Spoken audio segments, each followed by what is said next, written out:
I do know this time is his last time.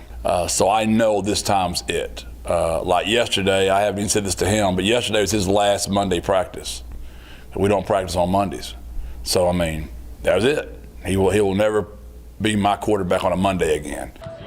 Coach Traylor is talking about quarterback Frank Harris, who's down to his final season in college football in big board sports. It is time to hang out with the Boerne Greyhounds as we continue our big game coverage previews. The Greyhounds won 15-1 last season, advancing to the UIL Class 4A Division I state final, where they failed to China Spring 24-21. The Greyhounds have 9 starters coming back this season, 5 on offense, 4 on defense. Players to watch include quarterback Jackson Bays, running back wideout TJ DeMint, and DB wide receiver McCoy Bruce. Dave Campbell's Texas Football predicts Boerne will win the District 14 4A D1 championship, with Somerset finishing second. Now, the Greyhounds lost some key players from last season, but they are ready for another big run. Last year we had a great season, obviously, making it to the state championship. For our underclassmen, like our quarterback Jackson Bays, only being a sophomore, he's already played 16 games, starting on varsity. So I mean, he's already almost a junior as a sophomore. So going in, I mean, it's just really good for his experience. Our O-line's young. It's just good. You know, we have a lot of good pieces moving forward. Oh, it's super important. You know, we hadn't made a run like that before, and experience is definitely a thing that helps. And so being able to play in that environment in front of that many people, I think it's definitely going to help us this year. Playing teams that we play, it's just going to help us bring it each week. Boerne will kick off the regular season Friday, August 25th at 7 p.m. when they play at Corpus Christi Flower Bluff. UTSA quarterback Frank Harris keeps racking up the preseason honors. Today he was named to the Manning Award watch list. Harris has also been named to the Davey O'Brien Award, Maxwell Award, and Walter Camp Player of the Year Award watch lists. Entering his 7th season, Harris owns more than 30 school records and a 31-11 record as the Roadrunners starting quarterback. Harris is one of 33 QBs named to the Manning Award watch list, which is named in honor of former college football greats Archie, Eli, and Peyton Manning. KSAT12 Sports' Mary Rominger has more. Larry, there's no telling what UTSA football can accomplish with a healthy Frank Harris, who returns to the program for his 7th season. Fall camp is coming to a close, and head coach Jeff Traylor says the left-hander is throwing the football the best he's seen him throw it. He just knows the offense so well. He's got total control of it. I mean, literally. I know I've kind of, each year we've given him more and more and more and more, but like he really has it all now. He'll check any play he wants to, protection. He's put the game plan in for all I care. I'm feeling great. You just cherish all the moments, you know, all the grind, all the camaraderie, being with each other all day long. I know I'm going to miss it, you know, when next year comes around. ESPN revealed its preseason top 100 college football player rankings, and Harris is listed at number 32, higher than any other player out of the state of Texas. Mary Rominger, KSAT12 Sports. Thank you, Mary. Hey, and coming up on the Night Beat, Cowboys linebacker Micah Parsons had to leave practice early today with an injury, so we'll have that for you. All right. Thank you, Larry. Yep. Coming up next, our KSAT Q&A with Mayor Ron Nierenberg. We'll be right back.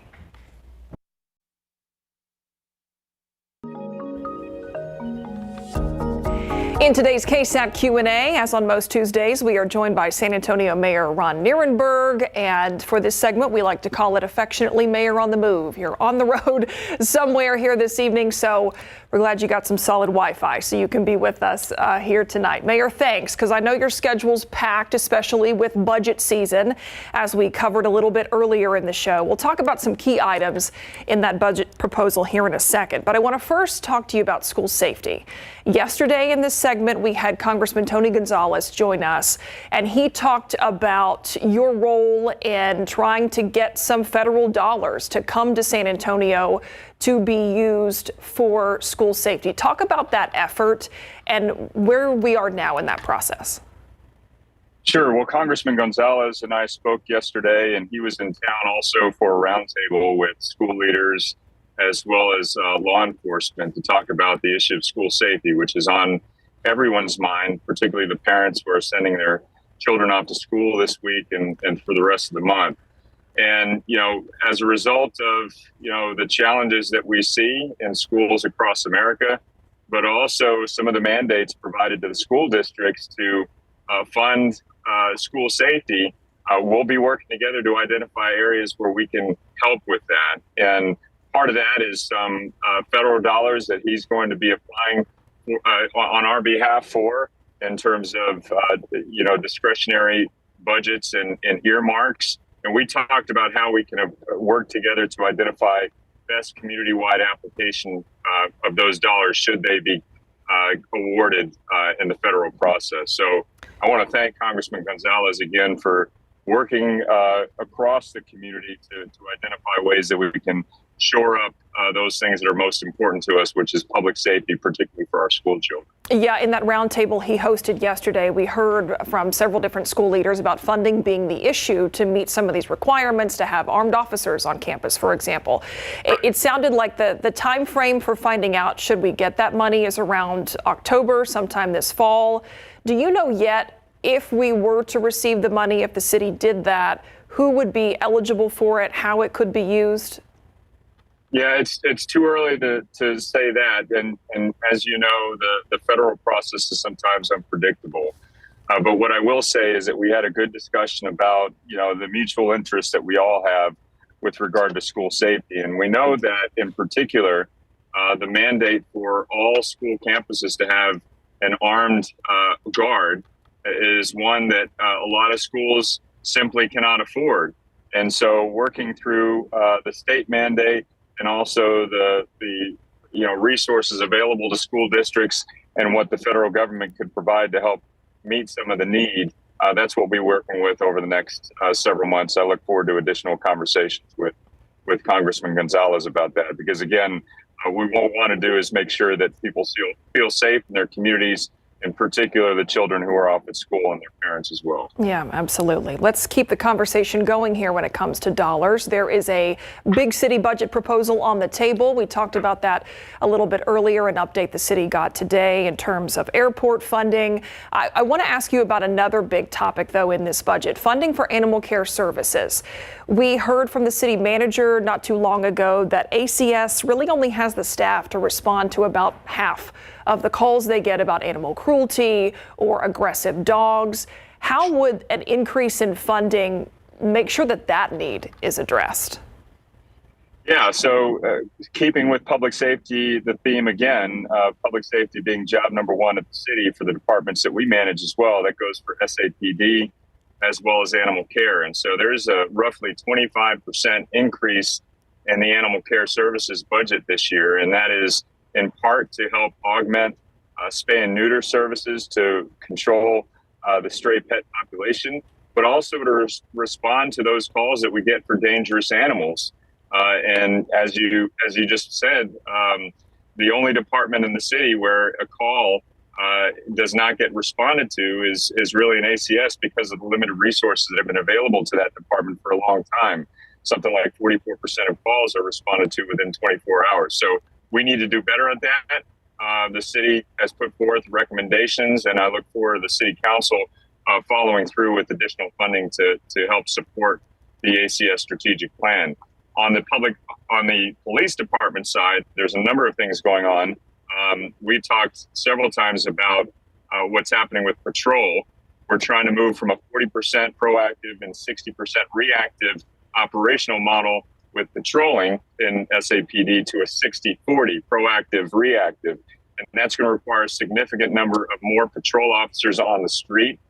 So in this year's budget, we're going to be adding 105 police officer positions. And that's en route to adding an additional 360 in total over the next 3 to 5 years. So we're beginning the process with a lot of good data and analysis and from our partners in UTSA to help us again respond to the constituent concerns and also get us to an operational model that will be more effective and more efficient for the San Antonio community. Another issue that was tops for San Antonians in a budget survey was the issue of homelessness. And I understand there is funding in this budget proposal to increase the number of homeless camp cleanups that would happen in the next fiscal year, funding about 700 of those.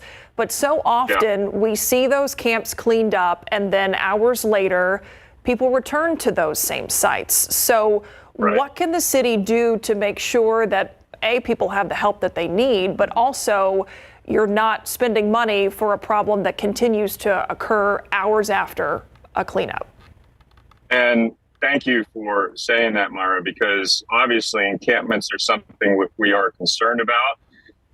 But if we just focus on encampments and folks who are concerned about that, if the only solution is to clean up the encampment, then we're just moving the problem from one place to another.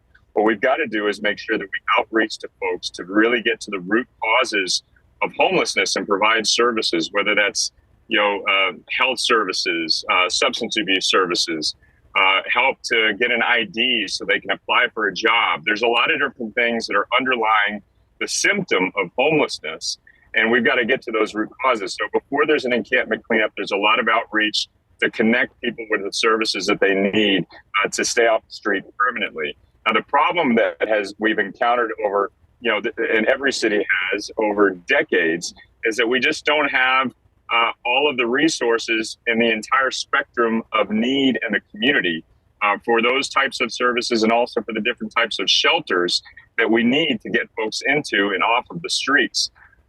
And so over the last several years, we've been working comprehensively to identify and fill the gaps in the spectrum of homelessness services.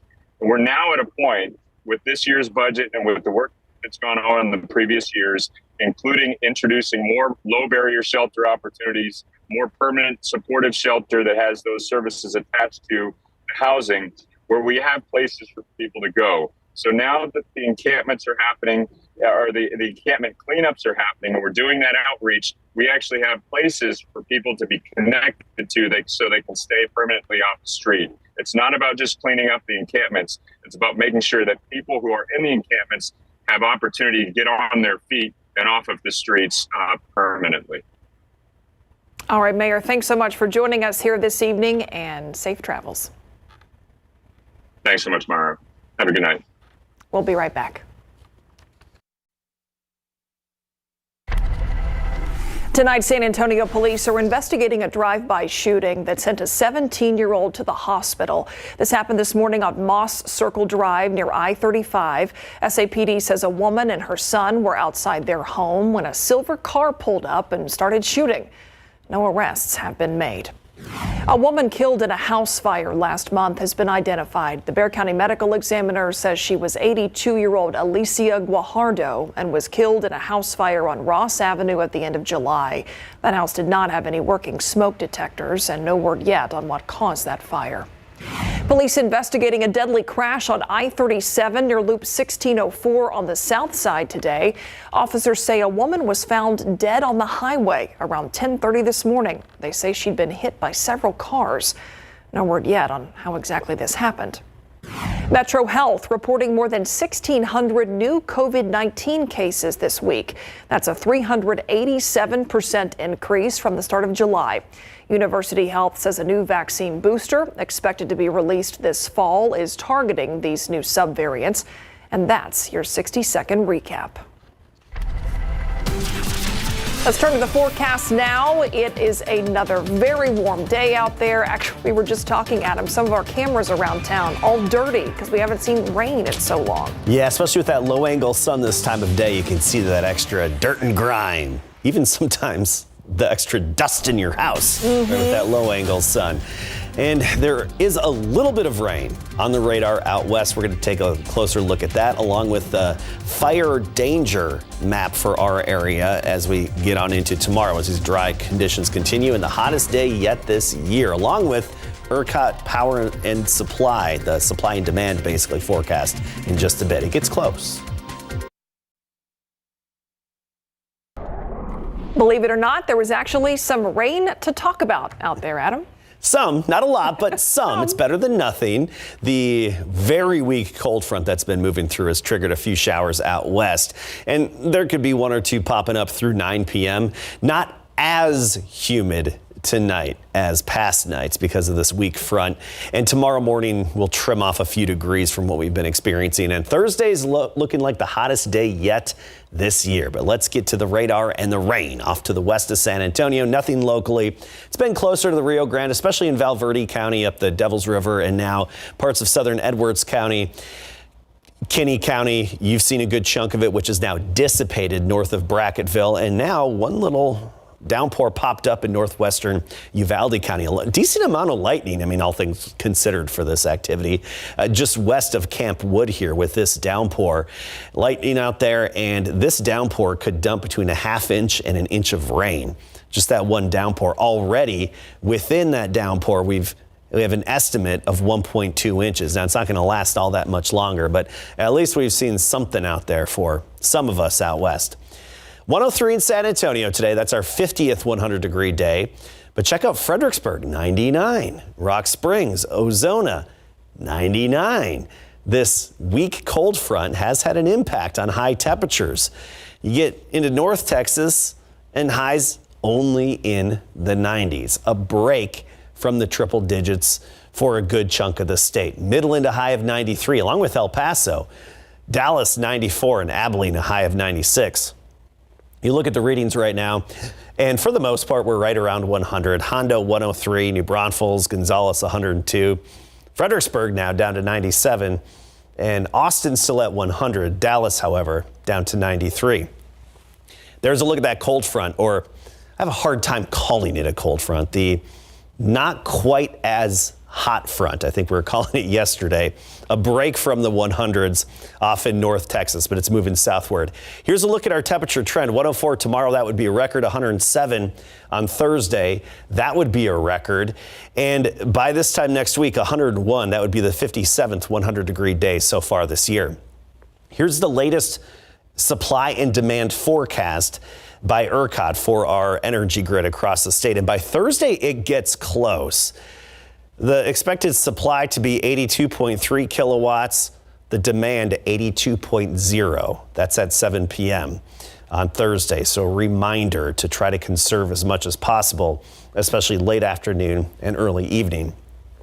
Fire danger is still elevated, very high to high for our area. It's the conditions where we have the very dry ground and dry afternoon air with a bit of a breeze. 90 degrees at 10 o'clock by tomorrow morning, 75. 95 at noon, 104 the high temperature, and an east-northeasterly wind at 5 to 10.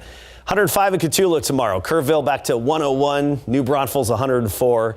And Von Army 104 the high temperature. Another 10% chance of rain, by the way, next Monday and Tuesday. That's something. Thanks, Adam. We'll be right back.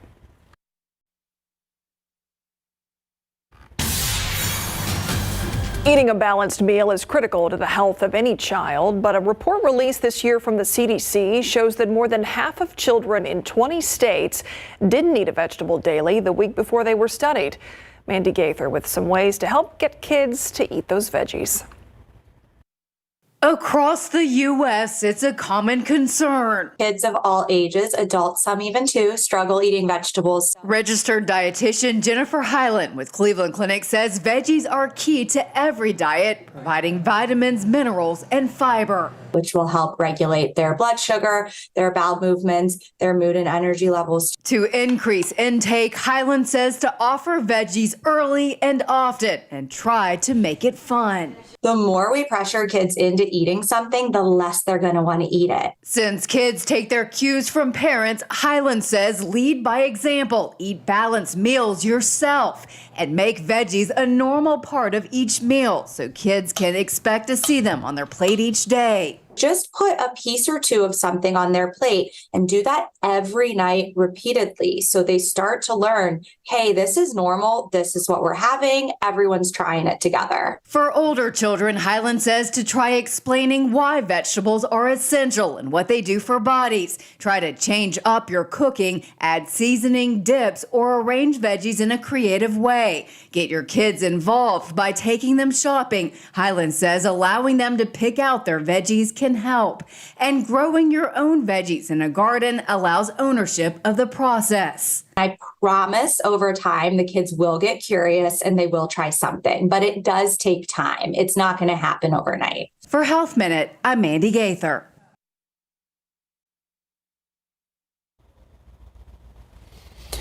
Today, our 50th 100-degree day. That puts us in 4th place, but we are on our way to 3rd place, which will put us at 57, tying with 2011. We're going to keep tallying them up here in the days ahead. Tomorrow, 104. Thursday 107, then back to 104 Friday, low 100s by next week. Thanks, Adam. And thank you for watching the news at 6. We'll see you right back here for the Night Beat at 10.